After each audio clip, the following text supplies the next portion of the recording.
Der Winter kam früh und hart, als wall die Entscheidungerswingen, die so lang in der Luft gelegen hatte. Schnee legt sich wie ein Schweigen über die Ebene, deckt Spuren zu und macht jeden Schritt sichtbar, der neu gesetzt wird. Eli stand am Fenster und beobachtet, wie sie draußen arbeitet, selb jetzt, mit klammen Fingern und rotem Gesicht. Sie bewegt sich vorsichtig, prüft jeden Tritt, als lausche sie dem Boden. Sieht dem letzten Besieg des Manns im Mantel hatte sich etwas verändert. Die Ranch war nicht mehr nur ein Ort des Rückzugs, sie war zu einem Notenpunkt geworden, zu einem Beweisstück. Die Stadt lag einen halben Tagesritt entfernt, und der Weg dorthin war im Schnee gefährlich. Doch sie hatte darauf bestanden, zu gehen. Nicht heute, nicht morgen, aber bald. Sie hatte Listen geschrieben, Namen, Seiten, kleine Skizzen von Gesichtern, die Eli kannt oder zu kennen glaubt. Der Postenfahrer Tom kam auf der Vorbe, brachte ne Kricken und nam welche mit. In der Stube stapelten sich Papier, Karten, Zeichen, und Eli lernt, sie zu lesen. Lernt, dass Wahrheit manchmal leise sein muss, zu überleben. Eines Morgens fand Eli das Medaillon wieder, das sie einst aus der Tasche gezogen hatte. Es lag offen auf dem Tisch, das Siegel der Eisenbahn klar zu sehen. Den ein weiterer Zettel, frisch beschrieben. Hut, Eli sah sie fragte mit den Augen. Sie nickte, der Schnee hatte aufgehört, der Himmel war klar, und genau das macht den Tag gefährlich. Sichtweit bedutet Bewegung, sie ritten früh los, nahmen den schmalen Pfad durch die Schlucht, den sie markiert hatte. Eli trug die Papier nahe Körper, sie führt, mit Kursen gestanden, wo sie langsamer werden müssen, wo der Wind die Spuren variiert. Mehr als einmal hielt sie inne, legt die Hand auf den Boden, als kann sie hören, was Eli nicht konnt. In der Nähe der Stadt trennten sie sich. Eli wird zu Tom gehen, sie zum alten Lagerhaus am Fluss, wo man sie erwartet. Zugen, hatte sie geschrieben. Menschen, die gesehen hatten, wie Verträge gewechselt, wie Grenzen verschoben werden waren. Die Stunden denten sich, Eli wartet, die kalt Krach in die Nacken. Als Tom schließlich kam, war sein Gesicht ernst. Hatte die Nachricht weitergegeben, sagte und die Stadt war unruhig. Zu viele Fragen, zu viele Augen. Eli nickte, wusste, dass Unruhe der Preis war. Dan horten sie fort, der Mann im Mantel kam nicht allein. Wir Reiter flankierten ihre Mantel dunkel, ihre Gesichter geschlossen. Lächelt, als hatte genau diesen Moment geplant. Sprach ruhig, fast freundlich, boten, alles zu regeln, jetzt sofort. Eli hort kaum hin, sah in dem Mann vorbei, sucht den Weg zum Fluss. Zu spät, zwei Reiter hatten sich dort positioniert. Die Fall war nicht perfekt, aber sie war da. Eli trat einen Schritt vor, legt die Hand auf das Gewehr, hab es nicht. Der Mann im Mantel hab ebenfalls die Hand, beschwichtigend, und in diesem Moment wusste Eli, dass verlieren wird, wenn sich auf Gerausch verließ. Dan sah sie, nicht dort, wo sie erwartet hatte, sondern auf dem Dach des Lagerhauses, klein gegen den Himmel, aber unübersehbar. Sie hielt das Medaillon hoch, Dan ließ sie es fallen. Es klirrt auf den Steinboden, laut genug, Aufmerksamkeit zu erzwingen. Die Stadtbewohner traten nahe, einer nach dem anderen. Sie hatte sie gerufen, mit Zeichen, mit Zetteln, mit der Geduld, die man lernt, wenn man nicht gehört wird. Sie set auf die Karten, die Markierungen, die Fall, die Eli gefunden hatte. Sie führt einen alten Mann vor, dessen Land vermessen worden war, ohne dass davon wusste. Eine Frau, deren Unterschrift gefälscht war. Die Gesten waren klar, unmissverständlich. Wahrheit, zusammengesetzt aus Stille. Der Mann im Mantel versich zu lachen, doch das Lachen blieb im Hals stecken. Zu viele Augen, zu viele Beweis. Ein Sheriff trat vor, die Mutz tief, der Blick wachsam. Verlangte die Papier, Eli reicht sie, der Mann im Mantel zögert, dann gab nach. Sein macht viel nicht mit einem now, sondern mit einem Rascheln, Blatt für Blatt. Es kam nicht zum Schuss. Es kam zur Entscheidung. Die Reiter zogen sich zurück, der Mann im Mantel ritt davon, nicht besiegt im Herzen, aber entlarvt. Die Stadt atmet aus. Jemand klopft Eli auf die Schulter. Jemand anders nickte ihr zu, respektivo. Sei lachelt nicht, aber ihre Schultern sanken, als wär eine Last abgelegt worden. Der Ruckweg zur Ranch war still. Der Schnee knirscht, der Himmel farb sich rosa. Eli wusst, das nix wieder so sein wird wie zuver. Das Land war noch da, die Gefahr nicht verschwunden, aber etwas hatte sich verschoben.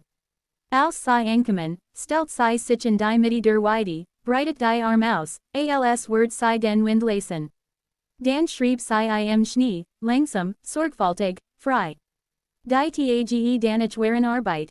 Sei setzten zon neu, pflanzten dort, wo der Boden es zuliess, reparierten, was vernachlässigt worden war. Menschen kamen vorbei, nicht aus Neugier, sondern der Winter kam früh und hart, als weil die Entscheidungswingen, die so lang in der Luft gelegen hatte. Schnee legt sich wie ein Schweigen über die Ebene, deckt Spuren zu und macht jeden Schritt sichtbar, der neu gesetzt wird. Eli stand am Fenster und beobachtet, wie sei draußen arbeitet, selb jetzt, mit klammen Fingern und rotem Gesicht. Sei bewegt sich vorsichtig, prüft jeden Tritt, als lausche sei dem Boden. Sieht dem letzten Besieg des Manns im Mantel hatte sich etwas verändert. Die Ranch war nicht mehr nur ein Ort des Rückzugs, sei war zu einem Notenpunkt geworden, zu einem Beweisstück. Die Stadt lag einen halben Tagesritt entfernt, und der Weg dorthin war im Schnee gefährlich. Doch sei hatte darauf bestanden, zu gehen. Nicht heut, nicht morgen, aber bald. Sei hatte Listen geschrieben, Namen, Seiten, kleine Skizzen von Gesichtern, die Eli Kant oder zu kennen glaubt. Der Postenfahrer Tom kam auf der Vorbei, brachte ne Kricken und nam welche mit. In der Stube stapelten sich Papier, Karten, Zeichen, und Eli lernt, sei zu lesen. Lernt, dass Wahrheit manchmal leise sein muss, zu überleben. Eines Morgens fand Eli das Medaillon wieder, das sei einst aus der Tasche gezogen hatte. Es lag offen auf dem Tisch, das Siegel der Eisenbahn klar zu sehen. Den ein weiterer Zettel, frisch beschrieben. Heut, Eli sah seien, fragte mit den Augen. Sei nicht te, der Schnee hatte aufgehört, der Himmel war klar, und genau das macht den Tag gefährlich.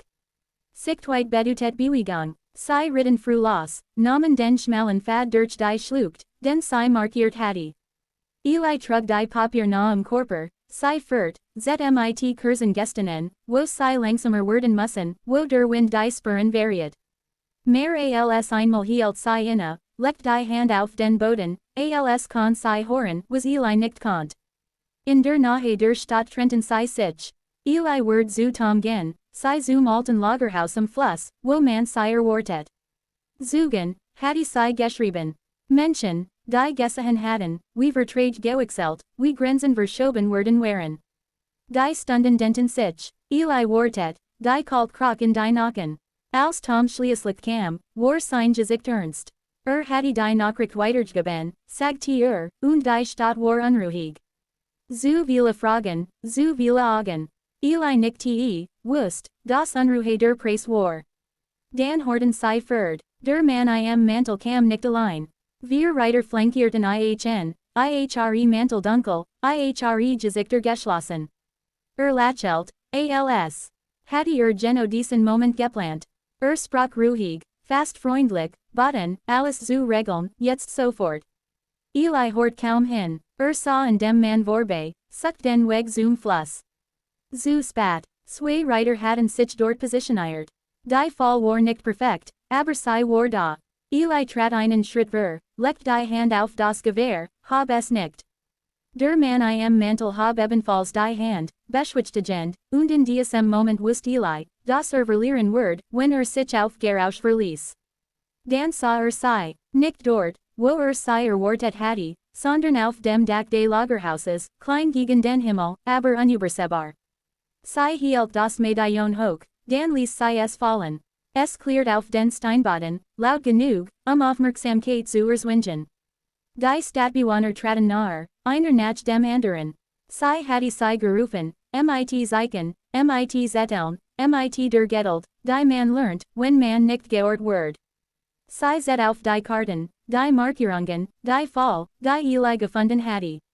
Sei führt einen alten Mann vor, dessen Land vermessen worden war, ohne dass davon wusste. Eine Frau, deren Unterschrift gefälscht war. Die Gästen waren klar, unmissverständlich. Wahrheit, Zusammengesetzt aus Stille. Der Mann im Mantel versicht zu lachen, doch das Lachen blieb im Hals stecken. Zu viele Augen, zu viele Beweis. Ein Sheriff trat ver, die Mutz tief, der Blick wachsam. Verlangte die Papier, Eli reicht sei, der Mann im Mantel zögert, dann gab nach. Sein macht viel nicht mit einem now, sondern mit einem Rascheln, Blatt für Blatt. Es kam nicht zum Schuss.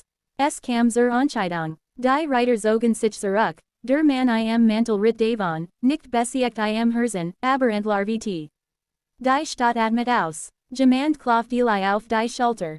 Jemand anders nicht ihr zu, respektivel. Sie lächelt nicht, aber ihre Schultern sanken, als wär eine Last abgelegt worden. Der Rückweg zur Ranch war still. Der Schnee knirscht, der Himmel farb sich rosa. Eli wusste, dass nichts wieder so sein wird wie zuvor. Das Land war noch da, die Gefahr nicht verschwunden, aber etwas hatte sich verschoben. Als sie ankamen, stellt sie sich in die Mitte der Weide, breitet die Arm aus, als wird sie den Wind lassen. Dann schrieb sie im Schnee, langsam, sorgfältig, frei. Die Tage danach waren Arbeit. Sie setzten zon neu, pflanzten dort, wo der Boden es Zulis, reparierten, was vernachlässigt worden war. Menschen kamen vorbei, nicht aus Neugier, sondern aus Dankbarkeit. Einer bracht Samen, ein anderer Werkzeug. Die Ranch wird zu einem Ort des Austauschs. Eli lernt, wie viel eine Gest wird sein konnt, wenn Worte fehlten. Eines Abends, als der Winter nachließ und das Tauwasser den Bach anschwellen ließ, saßen sie im Feuer. Sie nahm die Kreide, zögert, schrieb dann einen Namen. Ihren, darunter einen weiteren, den ihres Vaters. Eli las, nicht te. Nahm die Kreide und schrieb, bleib. Nicht als bit, sondern als angebot. Sie sah ihnen, lang, prüfend, wie am ersten Tag. Dann strich sie das Wort nicht durch. Sie schrieb denben, zu Haus.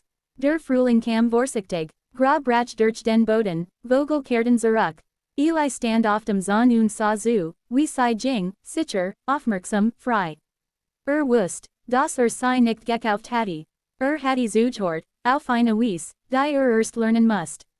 Und sie hatte ihm gezeigt, dass eine Stimme nicht laut sein musste, die Welt zu verändern, aus Dankbarkeit. Einer bracht Samen, ein anderer Werkzeug. Die Ranch wird zu einem Ort des Austauschs. Eli lernt, wie viel eine Gest wird sein konnt, wenn Worte fehlten. Eines Abends, als der Winter nachließ und das Tauwasser den Bach anschwellen ließ, saßen sie im Feuer. Sie nahm die Kreide, zögert, schrieb dann einen Namen.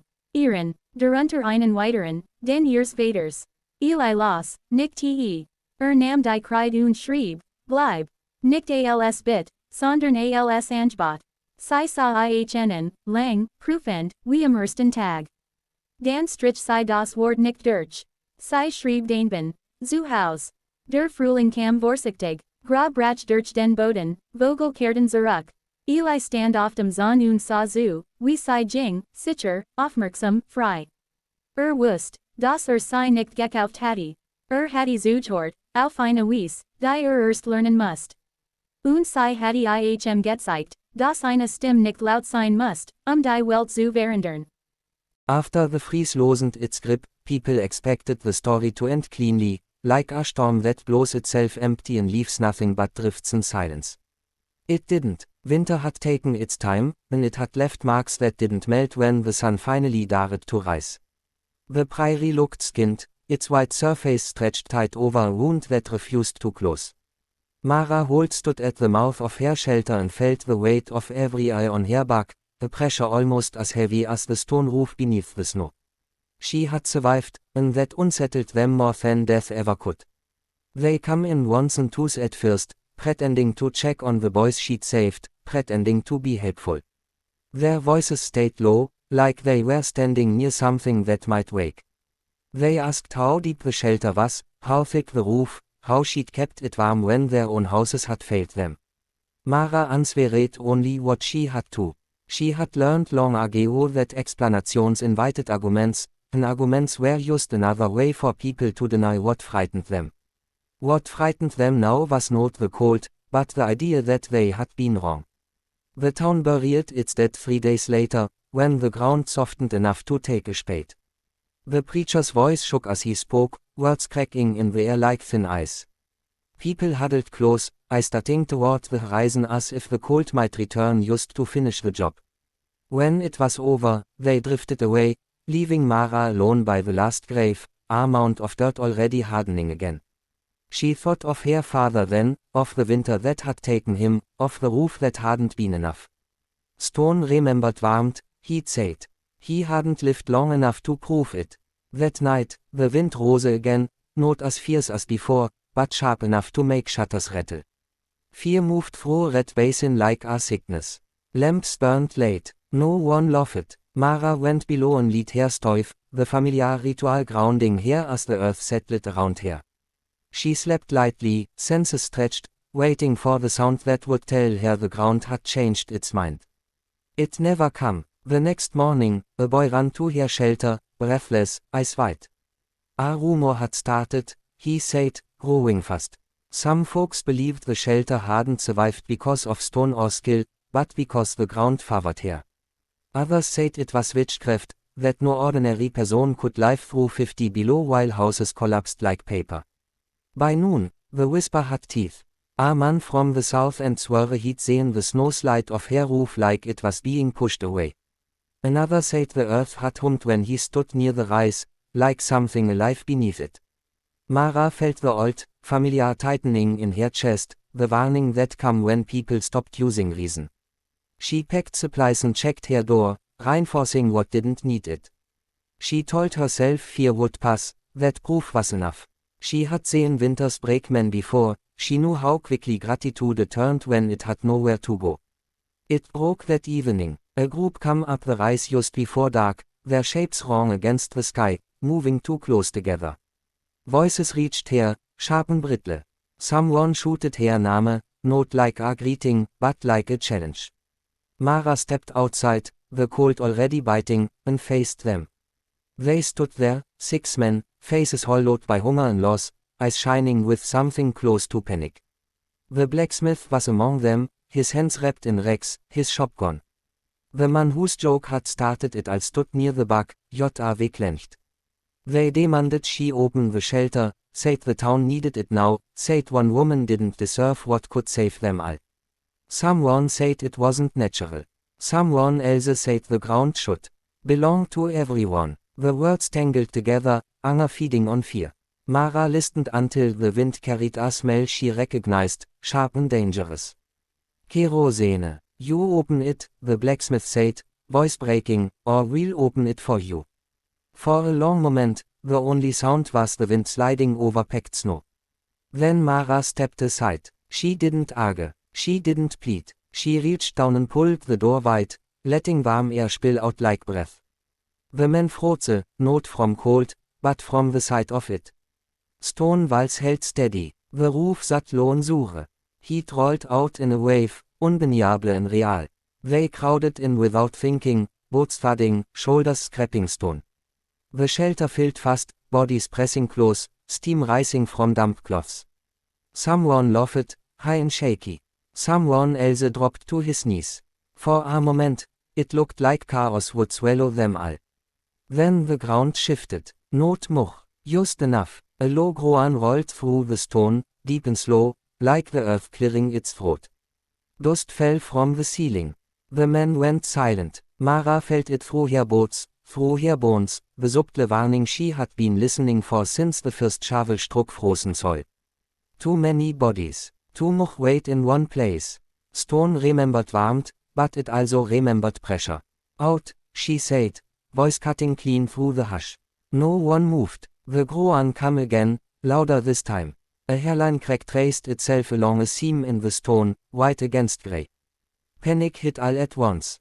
Men searched for the door, shoving, shooting, clawing past each other. Someone slipped. Someone screamed. Mara braced herself and held the door wide, guiding bodies through, pushing when she had to, counting heartbeats instead of people. The crack stopped spreading. The ground settled back into itself. When the last man stumbled out, gasping, the shelter stood whole, scared but alive. Silence dropped hard and final. Outside, faces were white, I swayed with what they had nearly done.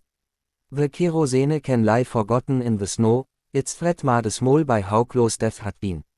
No one spoke, there was nothing left to accuse her of now. The earth itself had answered. They left one by one, shame heavy on their backs. The blacksmith paused last, unable to meet her gaze. You knew, he said quietly. Yes, Mara replied. It was the only truth that mattered. Winter dragged on, but it never reached that depth again. People learned. Some dug cellars deeper. Some reinforced roofs. A few come to Mara with questions asked the right way, and she answered them. She did not share everything. Survival was not a trick to be handed out lightly. When spring finally came, thin and uncertain, the snow melted back from the rise, revealing nothing more than a gentle hump in the land. From a distance, it looked like part of the Prärie, unremarkable, easy to overlook. That suited her just fine. The cold had mocked her once. It never did again.